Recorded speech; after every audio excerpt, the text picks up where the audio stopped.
The investment in history and cultural tourism here is over $500,000 of private and public funding. And it's the largest project that our agency has done since we completed the new Idaho State Museum in 2018, so we're very proud of that. When you go visit the home, of course, you'll notice that it has a gorgeous new roof, an all interior plaster repair, and then the restored and refinished floor. And our friends of Stricker actually did a separate fundraising campaign just for that. So we're very grateful for their work. The Friends of Stricker has been a great partner with the Idaho State Historical Society. They operate the site here on behalf of the state, and it's an all volunteer group. So we're very thankful for them. Now the store, that was the place where people would come and provision and get their supplies as they kind of went on their journey.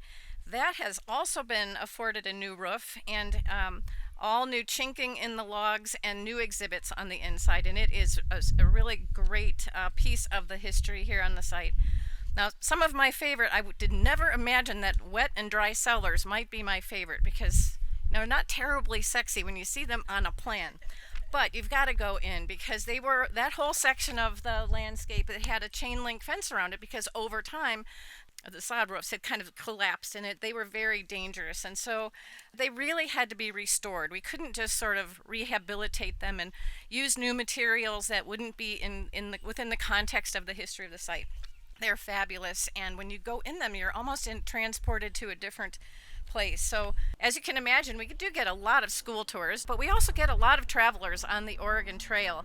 And so whether or not the home is open or the interpretive center is open, the learning pavilion and the new interpretive signage that has been installed will allow any visitor anytime to be able to be inspired by the story of this place.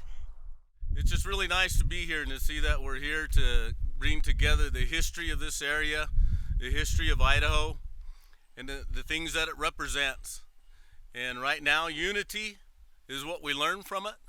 Unity is where we go from it, and unity is the way that it will be. Without each other, there won't be anything.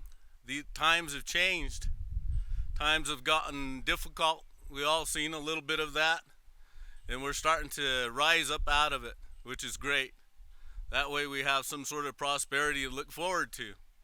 Things that we can ensure our grandchildren will enjoy.